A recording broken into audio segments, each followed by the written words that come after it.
ዕለተ አርብ ግንቦት 22 ቀን 2017 ዓ.ም ጤና ይስጥልን የተከበራችሁ ተመልካቾቻችን እንደምንላችኋል። ከናሁ ቴሌቪዥን አዳዲስና ወቅታዊ ዜናዎችን ወደ እናንተ የምናደርስበት ጊዜው አሁን ነው። ከሳቱ ዜናዎች ጋር ማርቆስ ጎዳይ ሆነ አብራችሁን ቆዩ። አርዕስተ ዜናዎቹን አስቀድም። ኢትዮጵያ በሰከነ ዲፕሎማሲ ከጎረቤቶቿ ጋር በጋራ ተባብሮ መስራት ላይ ያተኮረ መርህ እንደምትከተል የውጭ ጉዳይ ሚኒስቴር ቃል አቀባይ አምባሳደር ነብዩ ጌታቸው ገለጹ። በውጭ ሀገር ለስራ የሚሰማሩ ኢትዮጵያውያን የሚመለከት አዋጅ ከ4 ዓመት በኋላ በድጋሚ ማሻሻያ ተደረገበት። ከአንድ ሳምንት በላይ ለሚሆን ጊዜ አገልግሎት አቋርጠው የነበሩ በመቀለ ከተማ የሚገኙ ፍርድ ቤቶች ወደ ስራ ተመለሱ። ቺሊ እስራኤል በፍልስጤም ላይ ለሰብአዊ ቀውስ እያደረሰች ነው በሚል ከእስራኤል ጋር የነበራትን ወታደራዊ ትብብሯን ማቋረጧን አስታወቀች።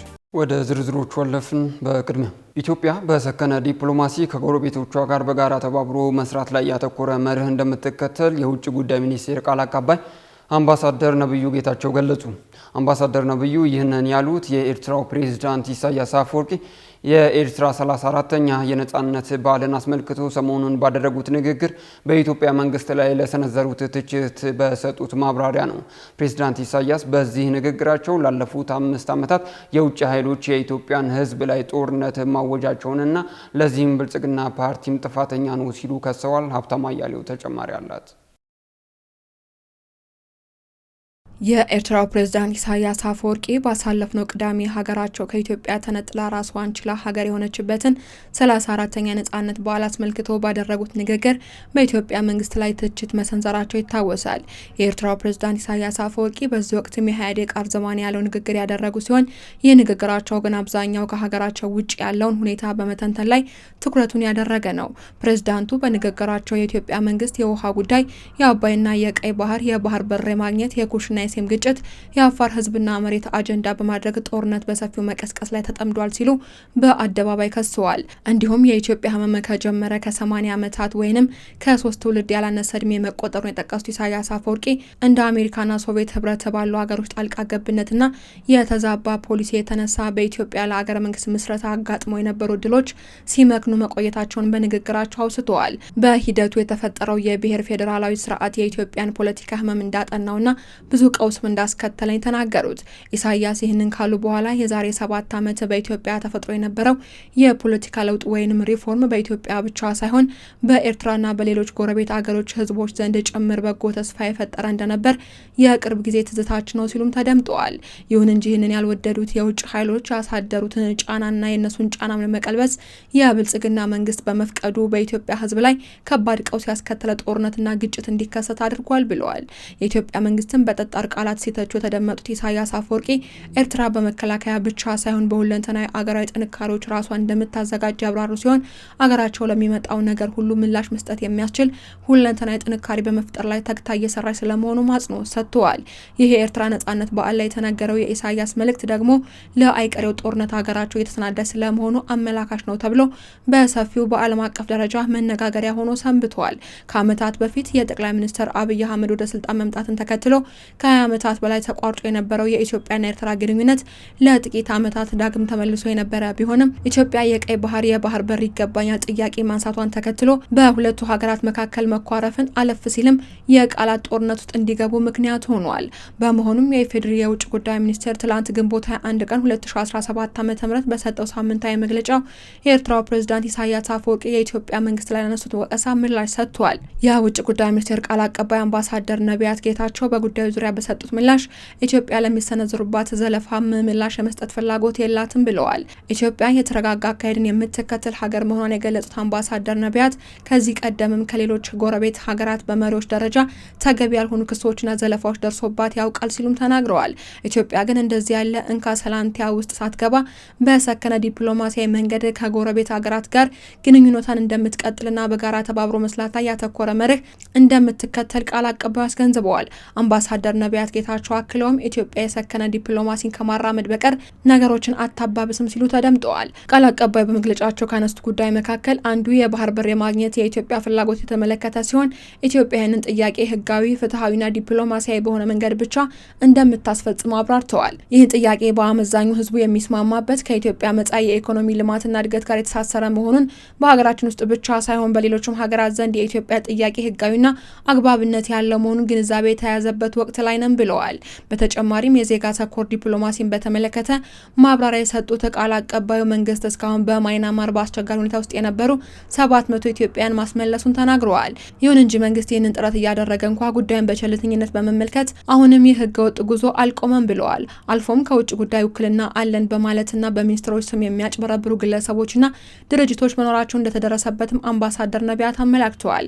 ከዚህ ባለፈ በህንድ የኢትዮጵያ ባለሙሉ ስልጣን አምባሳደር ፍስሐ ሻውል ከሳምንት በፊት የህንድና የፓኪስታን ግጭትን በተመለከተ ለግጭቱ ፓኪስታንን ተጠያቂ ያደረጉበትን ቃለ መጠይቅ በተመለከተ ማብራሪያ የሰጡት አምባሳደር ነቢያት ጌታቸው ኢትዮጵያ ከሁለቱም ሀገራት ጥሩ ግንኙነት ያላት በመሆኑ በሀገራቱ መካከል የሚፈጠሩ ልዩነቶችን በገለልተኝነትና በፍትሐዊነት እንዲፈቱ የማገዝ ግጭቶችንም በሰላማዊ መፍታት አለባቸው የሚል አቋም የምታራምድ መሆኑንና የገለልተኝነት መርህን ማራመድ አሁንም የጸና አቋም መሆኑንም ግልጽ አድርገዋል።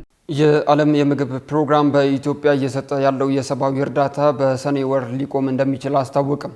የተባበሩት መንግስታት የዓለም ምግብ ፕሮግራም WFP ባጋጠመው የገንዘብ ድጋፍ እጥረት ሳቢያ በተያዘው ዓመት ሰኔ ወር ላይ በኢትዮጵያ በማካሄድ ላይ ያለውን የእርዳታ አቅርቦቱን ሊያቋርጥ እንደሚችል አስታውቋል። በመሆኑም በአሁኑ ወቅት የሚሰጠውን ለምግብ እርዳታ መጠን ከፍተኛ መጠን መቀነሱን አመላክቷል። ተቋሙ ባሳለፍነው ወር በኢትዮጵያ ያከናወናቸውን ተግባራት አስመልክቶ መግለጫ አውጥቷል። በዚህም ያጋጠመው የገንዘብ ድጋፍ እጥረት ለተረጂዎች የሚያከፋፍለውን የምግብ እርዳታ መጠን በስታንዳርዱ መሰረት አንድ ተረጂ እንዲያገኝ ከሚጠበቀው በታች 65 በመቶ ብቻ መሆኑን አመላክቷል። በየካቲት ወር ለተረጂዎች ያከፋፍል የነበረው መጠን ከስታንዳርዱ ባነሰ መጠን ግን ደግሞ 80 በመቶ እንደነበር አስታውቋል። የሚያከፋፍለው የምግብ እርዳታ መጠን ቅነሳ በተመሳሳይ በስደተኞች ላይ ተግባራዊ መደረጉንም ገልጿል። በኢትዮጵያ አሁንም የቀጠሉት ግጭቶች፣ ድርቅ፣ ጎርፍና የዋጋ ግሽበት በሀገሪቱ ያለውን የምግብ ዋስትና ችግር እያባባሱት ነውም ብሏል። በትግራይ ክልል ሲካሄድ የነበረው ጦርነት የሰላም ስምምነቱ ቢያስቆመውም በሌሎች የሀገሪቱ ክፍሎች በተለይም በአማራና ኦሮሚያ ክልል በመካሄድ ላይ ያሉ በትጥቅ የተደገፉ ግጭቶች ኤጀንሲው በተጨማሪ ወጪ እያስወጣው ለከፍተኛ አደጋ እያጋለጠው መሆኑንም አስታውቋል። በውጭ ሀገር ለስራ የሚሰማሩ ኢትዮጵያውያንን የሚመለከተው አዋጅ ከ4 ዓመት በኋላ በድጋሚ ማሻሻያ ተደረገበት። የአዋጅ ማሻሻያው በውጭ ሀገር ለስራ የሚሰማሩ ዜጎች መብታቸው፣ ደህንነታቸውና ክብራቸው በዘላቂነት መጠበቁን ለማረጋገጥ እንዲያስችል ሆኖ የተዘጋጀ ነው ተብሏል። በ2008 ዓ.ም የወጣው የኢትዮጵያ የውጭ ሀገር ስምሪት አዋጅ ሰራተኛን በውጭ ሀገር ለስራ ማሰማራት የሚቻለው በኢትዮጵያ ፌዴራላዊ ዴሞክራሲያዊ ሪፐብሊክ መንግስትና በተቀባይ ሀገር መካከል የሁለትዮሽ ስምምነት ሲኖር ብቻ እንደሆነ የሚገድብ ድንጋጌ ነበረው። በ2013 ዓ.ም የጸደቀው የዚህ አዋጅ ማሻሻያ በበኩሉ በውጭ ሀገራት የሰለጠነ የሰው ኃይል ለሚፈለግበት ስራ ተጨማሪ 2 የስምምነት አማራጮችን አካቷል። የመጀመሪያው አማራጭ ጉዳዩ በሚመለከተው የኢትዮጵያ ሚኒስቴር መስሪያ ቤትና በተቀባይ ሀገር ከሚገኝ አቻ ስልጣን ካለው የመንግስት ተቋም ጋር የሁለትዮሽ ስምምነት ወይንም መግባቢያ ሰነድ ሲኖር ሰራተኞችን ማሰማራት እንደሚቻል ይደነግጋል። ሚኒስቴር መስሪያ ቤቱ ተመሳሳይ ስምምነት በውጭ ሀገር ከሚገኝ እውቅና ካለው አሰሪ ኩባንያ ጋር ከፈጸመም ኢትዮጵያውያን ሰራተኞችን መላክ እንደሚቻል በአዋጁ ማሻሻያ ተደንግጓል። የሰለጠነ የሰው ኃይል የሚሰራበት ስራ አፈላልጎ ያገኘ ኤጀንሲ በተቀባይ ሀገር መንግስት እውቅና ካለው ቀጣሪ አሰሪ ኩባንያ ጋር የስራ ስምሪት ስምምነት እንዲፈጽምም ጉዳዩ በሚመለከተው ሚኒስቴር መስሪያ ቤት ሊፈቀድ እንደሚችልም በ2013 የአዋጅ ማሻሻያ ላይ ተቀምጧል። ከአንድ ሳምንት በላይ ለሚሆን ጊዜ አገልግሎት አቋርጠው የነበሩት በመቀለ ከተማ የሚገኙ ፍርድ ቤቶች ወደ ስራ ተመለሱ። ከግንቦት 11 ቀን 2017 ዓ.ም ጀምሮ ስራ አቁመው የነበሩ የመቀለ ከተማ ፍርድ ቤቶች ስራቸውን እንዲጀምሩ ከስምምነት ላይ መደረሱን የትግራይ ክልል ጊዜያዊ አስተዳደር አስታውቋል። ዳኞቹ ወደ ስራ የተመለሱት ያቀረቧቸውን ጥያቄዎች ጊዜያዊ አስተዳደሩ በማመኑና በተወሰነ መልኩ ምላሽ በመስጠቱ መሆኑን በማህበራቸው በኩል አስታውቀዋል። ኤልዳና ታደሰ ታደሰ ተጨማሪ አላት። ከግንቦት 12 ቀን 2017 ዓ.ም ጀምሮ ሙሉ በሙሉ ስራቸውን በማቆም ተዘግቶ የነበረው የመቀለ ከተማ የሚገኙ ፍርድ ቤቶች ግንቦት 21 ቀን 2017 ዓ.ም ጀምሮ ስራ መጀመራቸው ታውቋል። በዋናነት የደህንነት ስጋት አለብን በሚል ምክንያት አገልግሎት መስጠት ያቆሙት በከተማይቱ የሚገኙ ዳኞች ወደ ስራ የተመለሱት ከትግራይ ክልል ጊዜያዊ አስተዳደር ጋር ውይይት ካካሄዱ በኋላ መሆኑን የትግራይ ዳኞች ማህበር ለኢትዮጵያ ኢንሳይደር ገልጿል። በመቀለ ከተማ የሚገኙ ዳኞች ባቀረቡት ጥያቄዎች ላይ ውይይት የተደረገው ባለፈው ሰኞ ግንቦት 18 ቀን 2017 ዓ.ም ነበር። ጉዳዩን በተመለከተ የትግራይ ክልል ፕሬዝዳንት ሌተናንት ጀነራል ታደሰ ወረደ ውይይት ያደረጉ ሲሆን ከክልሉ ፍትህ ቢሮ ኃላፊ አቶ ሀዲሽ ተስፋዬና ከክልሉ ጠቅላይ ፍርድ ቤት ፕሬዝዳንት አቶ መንግስቱ ተክላይ ጋር እንደነበረም ታውቋል። በዳኝነት ላይ ባጋጠመው የደህንነት ስጋት ምክንያት የተቋረጡ አገልግሎቶች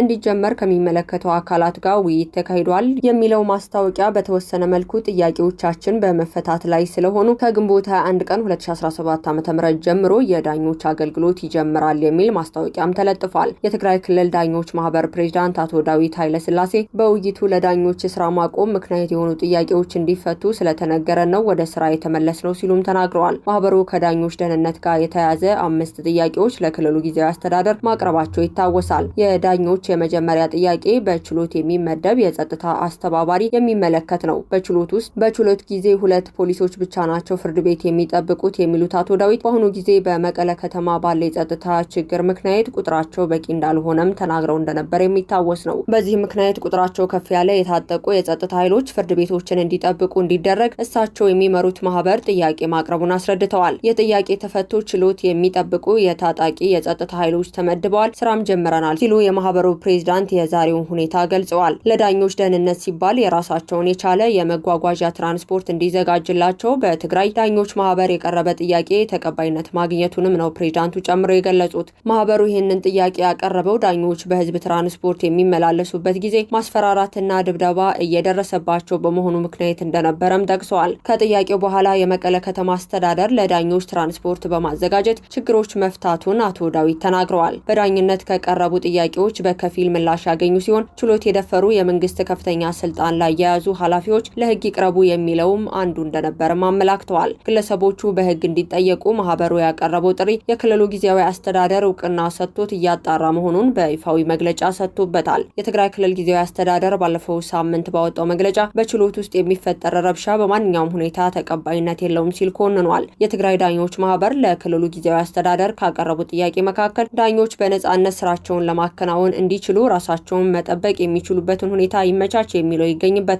ዳኞች ለደህንነታቸው ሲባል የመኖሪያ ቤት አቅርቦት እንዲመቻችላቸው ማህበሩ በተጨማሪነት ጠይቆ እንደነበረም አንስቷል። እነዚህ ሁሉ ጥያቄዎች ገና ምላሽ አለማግኘታቸውን አቶ ዳዊት አስረድተው የዳኞች ጥያቄን ለመመለስ የተላለፉ ውሳኔዎችን በተመለከተ ከትግራይ ክልል ጠቅላይ ፍርድ ቤት ተጨማሪ ማብራሪያ ለማግኘት ያደረግነው ጥረት አልተሳካም። የተከበራችሁ ተመልካቾቻችን ከናሁ ቴሌቪዥን የሰዓቱ ዜናዎቻችን እንደቀጠሉ ናቸው። አሁን ደግሞ ከባህር ማዶ ምንጮች ወደ ያዝናቸው ዜናዎቻችን ተሸጋገርን። የኬንያው ፕሬዝዳንት ዊሊያም ሩቶ ለተፈጠረው ዲፕሎማሲያዊ ውጥረት ታንዛኒያና ኡጋንዳን ይቅርታ ጠየቁ። የኬንያው ፕሬዝዳንት ዊሊያም ሩቶ በብሔራዊ የጸሎት ስነ ስርዓት ላይ እንደተናገሩት በምስራቅ አፍሪካ ጎረቤቶች መካከል እየተባባሰ የመጣውን ዲፕሎማሲያዊ ውዝግብ ለማርገብ በተደረገው ጥረት ለታንዛኒያና ለኡጋንዳ ህዝባዊ ይቅርታ ጠይቀዋል። በናይሮቢ ሳፋሪ ፓርክ ሆቴል በተካሄደው ዝግጅት ላይ ሩቶ የኬንያና የኡጋንዳ አክቲቪስቶች ከታንዛኒያ በመባረራቸው ምክንያት የተፈጠረውን አለመግባባትና የሁለቱም ሀገራት የህግ አውጪዎች በፓርላማ ስብሰባዎች መካከል ውይይት አድርገውበት ነበር ብለዋል። ሩቶ ከታንዛኒያው የወጡ ጎረቤቶቻችን በምንም አይነት መንገድ የበደሉ ከሆነ ይቅር በሉን። ከኡጋንዳ የመጡ ጓደኞቻችን ኬንያውያን ያደረጉት ትክክል ያልሆነ ነገር ካለ ይቅርታ መጠየቅ እንፈልጋለንም ብለዋል። ልጆቻችን የተሳሳተ እርምጃ ካለም ይቅርታ እንጠይቃለን ሲሉም ተደምጠዋል። ሀገሮቻችን ታላቅ የሚያደርገው ግንኙነትን መፍጠር እንፈልጋለን ሲሉም አክለዋል። የፕሬዝዳንቱ አስተያየት የአንድ ሳምንት ዲፕሎማሲያዊ ውጥረቶችን ተከትሎ የተሰማ ነው። ከዚህ ቀደም የቀድሞ የኬንያ ፍትህ ሚኒስትርና የ2022 ፕሬዝዳንታዊ ምርጫ እጩ ራይላ ኦዲንጋ ተወዳዳሪ ማርታ ካሩዋ ተይዘው ከጁሊየስ ኔሬሬ ዓለም አቀፍ አውሮፕላን ማረፊያ ዳሬ ሰላም ተባረው እንደነበር የሚታወስ ነው። በመጨረሻ ቺሊ እስራኤል በፍልስጤም ላይ ሰብአዊ ቀውስ እያደረሰች ነው በሚል ከእስራኤል ጋር የነበራትን ወታደራዊ ትብብሯን ማቋረጧን አስታወቀች። ቺሊ እስራኤል በፍልስጤም እና በጋዛ ላይ እያደረሰች ባለው ቀውስ ምክንያት የመከላከያና የአየር ኃይል የጋራ ስራዎችን ማቋረጧን ገልጻለች። ይህ የቺሊ ውሳኔ በእስራኤልና በሀገሪቱ የቀድሞ ይስተዋል የነበሩ የሀሳብ ልዩነቶችንና አለመጣጣም ይበልጥ ያወሳስባል መባሉን ቢቢሲ ዘግቧል። ቺሊ በ2023 ላይ እስራኤል በመጠለያ ጣቢያዎች ላይ የፈጸመችውን ጥቃት ተከትሎ ደቡብ አፍሪካ በዓለም አቀፍ ፍርድ ቤት በእስራኤል ላይ የከፈተችውን ክስ እንደምትደግፍ መግለጿን ዘገባው አስታውሷል። ከዚህም ጊዜ በኋላ የሁለቱ ሀገራት ፖለቲካዊ ውጥረት ይበልጥ እንደጨመረ ተገልጿል። የቺሊ መንግስት እስራኤል በጋዛ ያላትን እንቅስቃሴ የተቃወመ ሲሆን ሀገሪቱ ዓለም አቀፍ ሕጎችን በማክበር የሰብአዊ እርዳታዎችን እንዲገቡ መፍቀድ አለባትም ሲል አሳስቧል። የተከበራችሁ ተመልካቾቻችን ከናሁ ቴሌቪዥን ለሳቱ ያዝናቸው ዜናዎቻችን በዚሁ አበቁ። ከሳቱ ዜናዎች ጋር ማርቆስ ጎዳይቦ ከመላው የስቱዲዮና የቴክኒክ ክፍል ባልደረቦቻችን ጋር በጋራ በመሆን ቆይታ አደረግን። መልካም ምሽት።